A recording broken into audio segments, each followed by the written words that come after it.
Good evening, ladies and gentlemen. Welcome to Triple N Media. I am Dr. Nik Nikam. We are delighted you could join us, and we are going to be talking about how to make wine. You're not going to believe I'm a cardiologist, and my special guest is Robert Banks, who is a retired school principal, and we are going to be making wine. Mr. Banks, welcome to Triple N Talk Show. I'm delighted to have you. Real happy to be here, and I love talking about wine. First of all, give us a little bit about your background before we go any further. Well, I'm a retired educator. Yeah. I'm from Illinois originally. I've been in Texas since 1981. I see. Houston, Texas have been very friendly to me, so I Yeah. like it down here. And I just like to try out new things, and about a year ago I started making wine. Wow, that's fascinating. So we are going to be talking about making wine. Before I go any further, I want to make sure this is legal, right? This is not what they call the bootleg. This is legal. Now, moonshine is Yeah. not legal. Yeah. Wine is legal as long as you're not selling it. That's the most important point. Yeah, So, yeah. ladies and gentlemen, you're going to learn how to make wine, but make sure that you're not going to sell it to your neighbors or somebody Yeah. because that is going to be illegal. But we are going to learn how to make wine. Mr. Robert Banks, my special guest, has been doing wine for some time now. Okay, let's talk about. Give us some theory about what makes wine. Okay, basically, wine is very simple to make. I got excited about it Yeah. by watching television, The Game of Thrones, and I noticed that the main character was always drinking wine, so I got to thinking, how did they make the wine back then? Yeah. And I got to researching it, and the more I researched it, I found out that maybe I want to try to make it myself. Huh. So, but basically, wine is grapes or fruit, or grapes and fruit together with water and yeast. I see. Those are the main ingredients right there. With those things, you can make wine. That's fascinating because being a cardiologist, I study a lot about chemistry and food products and all these things. And of course, the basic ingredient is the carbohydrate, which is acted upon by the yeast, Right. which breaks down the carbohydrate. One of the byproducts is, of course, alcohol. Yes. Then you got to dress it up like anything else. Yeah. Actually, there are two byproducts. Yeah, One is alcohol, and one is CO2. that's it, carbon Yeah. dioxide. Yes. Yes. Okay, so what are the raw materials that we need to make wine? Okay. Now, I did not bring Yeah, a wine kit. I see. Okay. But I didn't bring it because basically it's Yeah. so simple that I'm just going to explain it to you. Now, I'm going to suggest that if it's your first time Yeah. making wine, to go out and purchase a wine kit. Wine and I kit, say yeah. do that a couple of times before you start like going really with raw materials. Yeah. Now, the advantage of purchasing a wine kit, you'll get to buy those grapes that you hear about, Merlot grapes, I see. Riesling grapes, Chardonnay grapes. You get those Already those, pre-selected. those wine grapes. I see. Oh, Okay. okay, Yeah, okay. it's not good just to go into a store and buy grape juice to make wine. You want to buy wine grapes in a puree. In fact, so some of the videos I was watching, and they start by suggesting get like cherries or grapes, as you said, Right. black or green grapes from the Right. grocery store, and you kind of mash them and all these things. But you don't have to go through all No, that. no. I just what I do. exercise. I get on Amazon and I order me a bag of grape puree, or I order a wine kit, and it's already mashed and So, ready what to are go. all the things that you get in your wine kit? In the wine kit, you're going to get, when you order a wine kit, Yeah. you're going to get a bag of fruit juice or Juice. grape juice, or Yeah. a combination of. You're going to get a bag of sugar. It's going to be liquid form. I see. You're going to get yeast. I see. You're going to get a stabilizer. You're going to get a clearing agent, and you're going to get some kind of preservative, okay, to fight the bacteria. Yeah, I see. You're going to get those items there.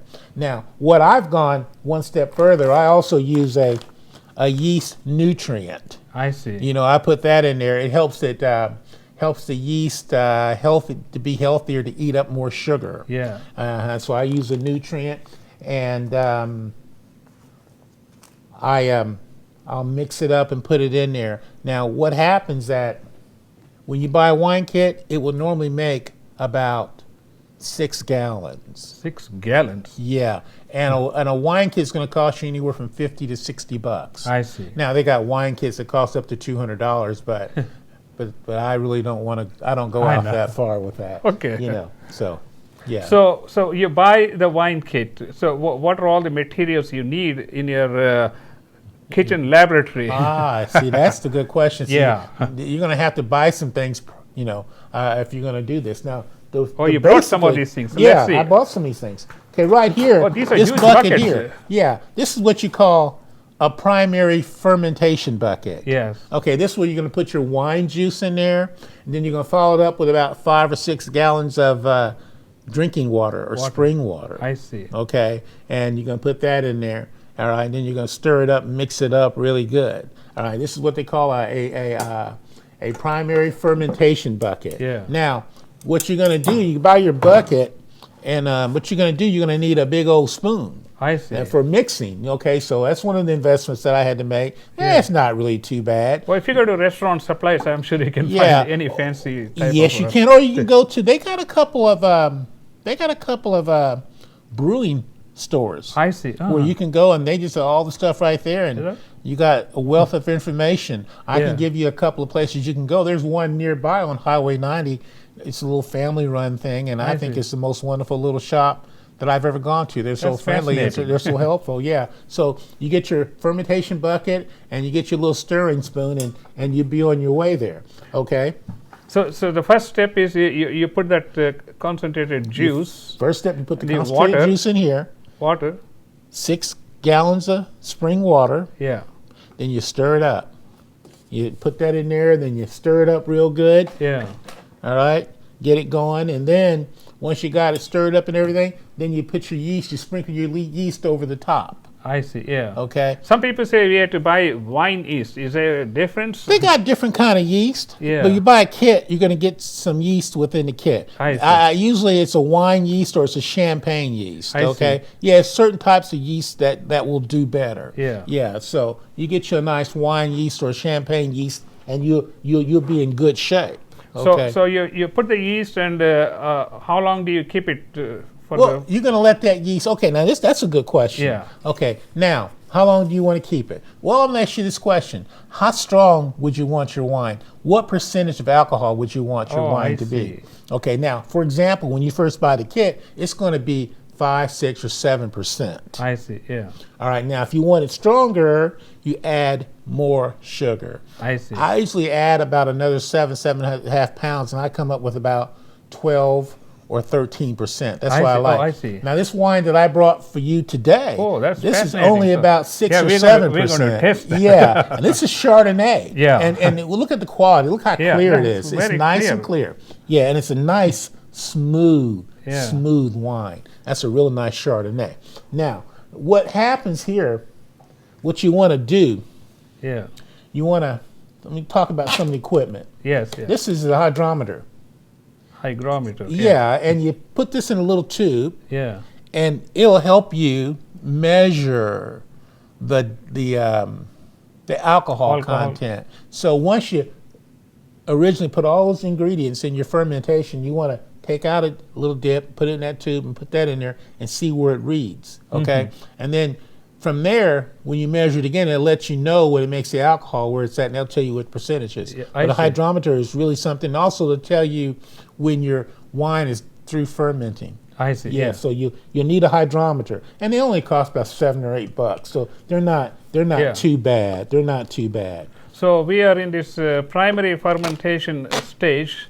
You put the concentrate and the water and the yeast and the sugar. Right. So how many days does it take for it to complete the If you just fermentation? go anywhere from 7 to 14 days, I see. usually about 10. All depends on how much sugar you add to make the alcohol content higher. So now you pass the 7 days, and your fermentation is all completed. It's all complete. So what is the next step? The next step is to take some wine out and measure it with your hydrometer again. Yeah. You know, you take your hydrometer out and you put some wine in a tube, and you're going to measure your hydrometer. It should read about 1,000. I see. If it reads about 1,000, then you are ready to go. Okay. Now, another thing they'll tell you when it's ready to go is this. with this bucket here, Yeah. you'll put a lid on top of the bucket and you'll add what they call a bubbler. I see. Yeah. Okay, Oh, and I you see. fill it up halfway with the water, Yeah. and the pressure from the CO2 will force all of the water in this one tube over here. I see. And so, and when it stays over here, you know it's still, and That's it'll like it'll the bubble. bottle is Yeah, blocking it. it'll bubble, Yeah. it'll bubble, and it'll let you know that it's making alcohol. Okay. And it also prevents the outside It air from. prevents the air from coming in. That's right. So we And don't want lets any the bacteria CO2 getting out. into the. Lets the CO2 out. And if you got plants in the room, it's great for the plants. I see. Yeah, Yeah, that's true. Yeah. yeah. So it's it's a. So this is eco-friendly. Yes, it's eco-friendly. Put it. And you want to ferment next to your favorite plant. In addition to making homemade wine. Yeah, exactly. Exactly. So after you reached your fermentation, and after it's After we- completed, where do we go? You go here. Okay. Oh, This is called a carboy. I see. And what they call this is a secondary fermenter. And what happens here Yeah. is this. This is the neat part. You'll take your bucket. Oh, it's You got a put your tap bucket there. up. You put your bucket up, and you sit this down on the floor Yeah. because now you're going to deal with gravity. I know. Okay. But what you have here, this is a siphon, an Yeah. automatic siphon. So you put your siphon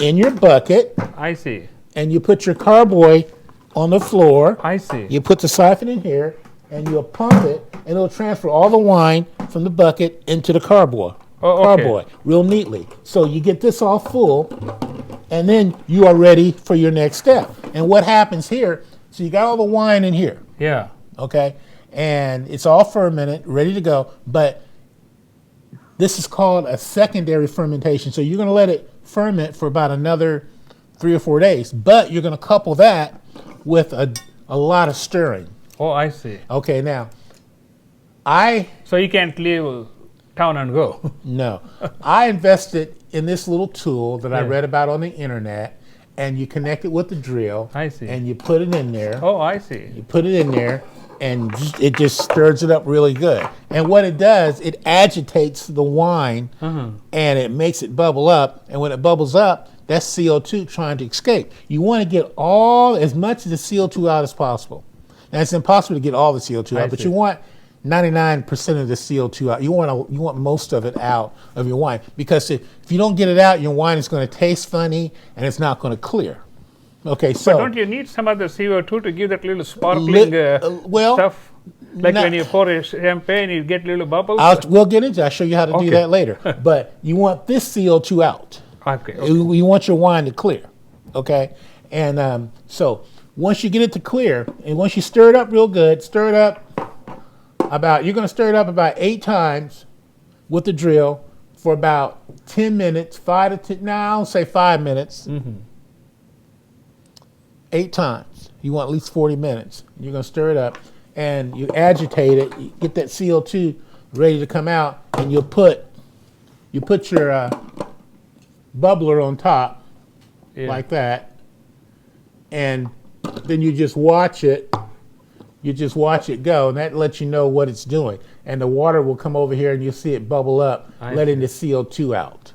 Okay, and it's really kind of neat to watch. I say it's percolating. Yeah, it's just like the coffee. Yeah, percolator. exactly. And it'll percolate, and your wine is in here. Yeah. You got to be careful, not to. You could buy bigger carboys. I would suggest you. This is a 5-gallon. Yeah. I would suggest you buy a 6 or 7 gallon. I see. Give you more room. Okay.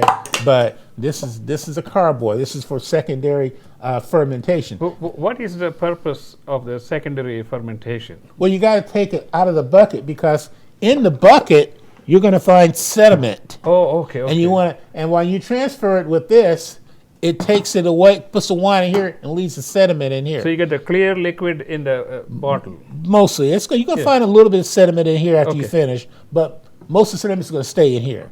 Yeah, so it's about clearing it. So is anything else going on besides just transferring the clear liquid? What does the secondary fermentation do? Well, secondary fermentation is clearing up the fermentation. I So, because once you clear up the fermentation, then you go to your third step. Okay, now. Well, before we go that, let's remind our listeners, ladies and gentlemen, you are watching a Triple N Media Talk Show. I am Dr. Nik Nikam, and my special guest is Mr. Robert Banks, a retired school principal who has ventured into making wine at home, and that's what we are talking about. Please do subscribe to our YouTube channel, which is Nik Nikam, where we have more than 800 videos accenting our experience here in the United States. And also visit our Facebook page, which is Nik Nikam Network, where we keep you abreast of what's happening in and around the town and also from around the world. Today we are talking about making wine at your home. I'm talking about making legal wine. Not for sale. I don't want people to say, okay, where is your studio? We want to come and watch it. Really? That's right. Okay, so during the secondary fermentation, it's put in this bottle to get rid of all the carbon dioxide. Yeah, to clear up the carbon dioxide. You're going to do that for another, I say, 3 or 4 days. And longer if it takes. Just got to be patient with it. If you add more sugar, it might take you a little longer. I see, okay? Yeah. And you're going to constantly stir it with the drill and this little stirring tool right here. You got to keep it stirred up, keep it agitated, you know, and that way it'll escape. And once you're comfortable that you basically got most of the CO2 out. Yeah. Then you're going to come back, you're going to take this off, and you're going to come back, and you're going to add what they call a stabilizer. Stabilizer. And what a stabilizer does, it will go in there, you know, coat the yeast and make the yeast inactive. Okay. Okay, you want to shut the yeast down. So you don't want to taste yeast. Well, you don't want the yeast continue eating up the sugar because you're going to sweeten it. Oh, I see. And if you don't shut the yeast down, it's going to eat up the new sugar that you put in it. Yeah. And all you got to determine if you want a dry wine or sweet wine. That's what you come down to. Now, the wines that I've been making have been dessert wine. I made a dry wine one time, and boy, did it turn out nice. I see. But yeah, you wanna stabilize the yeast. What do you use to stabilize the yeast? They call it this ingredient here is called potassium sorbate. That will stabilize your yeast. You got a lot of chemicals here. Yeah, potassium sorbate. Okay, ladies and gentlemen, this is potassium sorbate. Sorbate. I'm sure you can find this in the Amazon you can or find any wine supplies. It's going to come in your wine kit when you buy it. Yeah. Yeah, all that stuff's going to come in your wine kit. Yeah. So, yeah, sorbate. And then once you put your sorbate in there, you let it sit there for a few hours to calm the yeast down, slow the yeast down, shut the yeast down, and then you're going to come back and you're going to put a clearing agent in there. And you'll put that in there. And what that will do... What is this clearing agent? A clearing agent it's a little liquid in there, and what it does, you mix it up. Every time you put something in there, you can mix it up, of course. Yeah. And then you put the clearing agent in there, and what it does, it'll help everything settle to the bottom. I see. Okay. Yeah. It'll coat things and make it settle to the bottom. So you want it to be clear. So okay, once you get it clear, you let it set for a couple of days to clear. And then you'll come back and you'll decide, okay, how sweet do I want my wine? I see. Now, the wine kit will come with sugar. It'll be a little bag of sugar, a liquid sugar, and you unscrew it, and you put it in there, and then you'll stir it up again real good, all right? Then you'll let it sit for another 3 or 4 or 5 days, and it's going to clear, and it's going to start looking like this. I see. And when it looks like this, it's time to bottle it. I see. Okay? So how do you get the liquid from this big jar into a bottle like this? Into the bottles. Well, you'll come back with, remember we talked before about the siphon? Yeah. And so what happens, you'll put the tube in here. I see. Oh, I'm sorry. Oh, the other way. You put, I've been drinking wine. You put that in there, and you stick the tube in the wine bottle, and you start it, and you let it fill up, and then you put your new bottle there, and you let them fill up. I see. You siphon it. You siphon it, and that'll get that done. So once the bottle is filled up, I guess you got a little gadget to get this cork in. Right. Because it's so difficult for me to get the cork out. I don't know how you get that in to start with. Oh, well, this is a gigantic. This is called a Portuguese bottle corker. Yeah. Now, you don't have to buy anything as elaborate as this. I just get excited when I do things, and I this is really this is the Cadillac I know. of bottle corkers. This is a huge one. Yeah, and what you do, you put the cork in here, Yeah. and you set your bottle down I see. right there, Yeah. and you just pull this handle down, Oh, so it's like a. Oh my gosh. and The bottle is ready. you have a corked bottle, and that's it. And that's the neat part when you're Well, hold on. The only thing I think we need is a Robert Banks wine. Oh, you need a label. I have labels. I just don't use them because Yeah. I like to reuse my bottles. I see. That's Yeah. fascinating. Yeah, you put your own label on there, and So how many bottles like this? This is what a kit will make 30 bottles of 750 milliliters. So this is 750. It's 750. ml? Yeah, you can get 30 bottles of this. 30 bottles. Yes. You'll be tempted 50 to invite a bucks. lot of friends. Yeah, your friends will love you. Give them away as gifts during the holiday parties. Let me let you taste it a little bit. Oh of it. yeah, let's do that.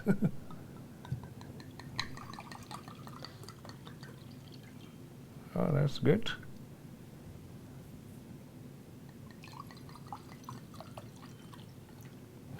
Well, ladies and gentlemen, I am Dr. Nik Nikam, and my special guest is Robert Banks, and this is Robert Banks wine from Sugarland, Texas. This is Chardonnay. Chardonnay. Hello. Chardonnay. Happy peach, wine. Peach apricot. Let's try it.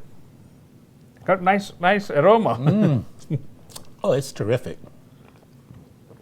Isn't that good? Good. Yeah. It's an amazing wine. And you can the It's quality. beautiful taste and It's clear. sweet. Yeah, Yeah. It's clear. It's a good quality wine. Yeah. Now- I'm really impressed with the amount of clarity. I mean, I don't see any particle whatsoever. And you get that from degassing it, stirring it up, and letting it getting that CO2 out. That I gives see, it yeah. clarity. Now you're talking about, let's say you want to turn that into a champagne, Yeah. and what you can buy. These are carbonation drops. I see. Yeah, and what you'll do, you buy your bag of carbonation drops when you bottle your wine, Yeah. and for 750 millimeters, you just drop Oh, I see. 2 of them in the bottle, and then you cork it and let it sit for 14 days. Then you got a champagne. Ready for the party. You ready for the party? See, this will be fascinating when you invite guests. Not only you can serve your own wine, but also a great topic for discussion. Oh man, people are always interested Yeah. in what I did to make the wine because I'm really proud of it. This is a Chardonnay with a peach apricot. Yeah. I also make an apple Riesling. I make right now I'm working on Merlot blackberry. I have a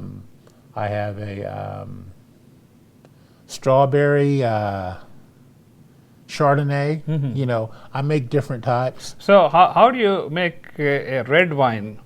For example? Red wine is a red grape. I see. Merlot is it's a red wine. And Merlot's when you buy a wine, you got Merlot, Chardonnay, Riesling. That name tells you what kind of grape it is. I see. So Merlot is a red wine. Okay. But you know what? I'm making a red Merlot, but they also have white Merlot grapes too. But it's the type of grape that you use, and I like what I've been making is the grape combination with fruit. I see. So Yeah. this is a Chardonnay grape with peach and apricot flavor. I see. Yeah. So it gets a little fruity Yes, taste get a and little fruity smell. taste. Right, and it's Yeah. Okay, let's talk about once again where we can get all these materials. Okay, now there is Amazon, Yeah. and on Highway 90, Yeah. there's a little ma and pa store. The lady is a retired teacher. She homeschools her student. She owns the shop, Yeah. and it's called Home Brew. I see. And you can look it up it's on Highway 90, right in Richmond, right next to that great barbecue place, right before you go into I Richmond. see. Yeah, and there's DeFalco's brewery shop, which is at Stella Lincoln 610. But I tell you what, it's a lot more convenient just to go over here on Highway 90 to that mom and pop store. Yeah. Or you can order everything off of Amazon. I order a lot of stuff off of Amazon, but every once in a while I just like to get out and talk to people. Yeah. Find out what's going on. And I also was watching, ladies and gentlemen, you might also watch on YouTube. There are several short videos, 3 to 10 minutes long, and you can get different ideas as to how you can do.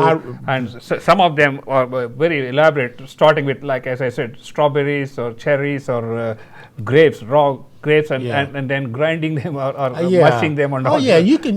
Once you learn it, you can get into it. You know, do what you want, create your own. You can go to the bare raw materials, or you can buy kits like I do. But yeah, you can make it as authentic as you wish. It'll be a lot of fun for you. So this is not like an overnight project. So no. See, and you talk about dry wine, it takes longer to make a good dry wine. Yeah. For dry wine to mature, it might take you a year to let it sit for it to get to its premium taste. What about all these breweries? When you go there, they store all this in barrels and all this. In barrels, okay. So maybe you explain to us. Well, when you put it in a barrel, what happens is the wine or anything that you put in there will age faster. I see. And the barrel, like for example, if you're making, it will give it a color. I see. It will age it faster, and it will give it a slight wood flavor. Like if you're making a dry wine, a lot of people will put oak chips in there. I see. Yeah. To give it that. The wood. That's right. Yeah. Now they don't put oak chips. I haven't found that they put oak. Not in a dessert wine. We're drinking a dessert wine. I see. Yeah. Yeah. So I didn't put any oak chips in the dessert wine. That's really fascinating, ladies and gentlemen. I need to taste this. Yes, you do. Yes, you do. It's really nice. It's a good quality wine. So you set up a whole separate place in your kitchen or a laboratory? No, what I do when I make it, I just get the stuff out and I make it. The only thing that's sitting around would be my carboy. Carboy, I see. And I usually make it in my theater, and because I'm there all the time, and I'll just set that behind one of the recliners and let it go. Yeah, the main thing is, they say everything has to be kept sterile. Yes. So how do you do that one? Okay, for example. Yeah. When you finish with this thing, you want to wash it with oxygen. I see. Wash. I see. And what this will do, it won't leave a smell or it won't leave a taste. And then you have a sterilization. You put it in there and stir it and shake it around. Don't use a brush in here. Everything you do, shake it around. And you put a sterilization, put water in there, and you sterilize it. And then you keep a little bucket, and I keep all these things in my little bucket, and I fill up with water, and I put a sterilization agent in there. So they're sitting in there, they're constantly sterile as I go through the process, especially when I'm stirring it up. Yeah. Because I'm stirring it up 3 or 4 times a day for about 4 or 5 days. I see, yeah. I'll sit down, I'll watch the news, I'll stir up my wine a little bit to keep it going. This could You be like quite an interesting project. Yeah, you would enjoy it. You know what? And Dr. Nikam, there's nothing like creating your own. That's right, yeah. It's a beautiful thing. It's a beautiful thing. I got to get you another bottle. You seem to enjoy it. Well, I'm having fun enjoying this. So you said you can do all different kinds of wine based on the raw material that you're buying. And like I said, I think you should start out with a kit. Yeah. Because when you start with a kit, it helps you understand all the components and all the stages. It gives you a working knowledge. Yeah. So I strongly suggest your first attempt should be with a kit. That's good. Any other final thoughts? Let me see if I covered everything here. Yeah. We talked about the yeast and all these things. Yes. Yeah, I think basically this is a great home project, and the most important thing I think is, one, it keeps us engaged. It keeps us engaged. Number 2, of course, you're making something that is of And great you value. you talk about making a $20 bottle of wine, Yeah, because the difference in a good wine and just an average wine is the effort you put into it. that's right. Yeah, Okay, and all the stirring and the degassing and doing those little bitty things that make the difference, adding the sugar that you want to get the alcohol content that you want, all those little things, you make a great bottle of wine. Now, you can go out and buy a bottle of wine, and if you're like me, you're not going to spend a lot of money on a bottle of wine, but you like to have wine around your house. that's right. Well, this way I can have wine around my house, and I can have a high quality wine around my house. And my friends love it. Now, every time they talk about getting together, let's get together at your place because you have the wine. So I said, That's why I fine. said that's another important thing. Not only do you keep yourself busy making this wine, but also when you invite your friends, you have a great topic to talk Yeah. about. And as you said, during holidays, this is Oh, the best during the gift holidays, you can yeah, give. I give out wine, and when I have little get-togethers, everybody goes home with a bottle of wine. I would get a nice label here saying Robert Banks wine. Yeah, I started to put my old college nickname on. Yeah, I know. That'd be embarrassing. Mr. Banks, it's been a fascinating experience and interesting journey. I guess this is really useful in, as I said, keeping ourselves busy and also keeping ourselves interested in something which can also interest a lot of other people who come to our places as guests. and it will serve as a great conversation subject and also a great gift that Right. can be given out to people when they visit your place. Well, I really hope that you guys try it. Yeah. Because I know that you will reap a nice benefit. And I tell you what, if you have any way of getting back to Dr. Nikam, I'd love to know how you do. You can give out your contact information. If somebody wants to, I will get do more that. information. I will and, do that. That's not bad at all. Yeah. I'll give you my email is bob.b4545 bob.b4545 I would be more than happy to share information with you. You email me, I'll even give you my phone number. We can talk on the phone. Yeah. I'm not going to give it on YouTube. That's right. Because I'm such a good-looking guy. I don't know what the fallout would be. Especially if you're making wine and inviting people. Yeah. Okay, let's hear it. Toast again for the wonderful evening.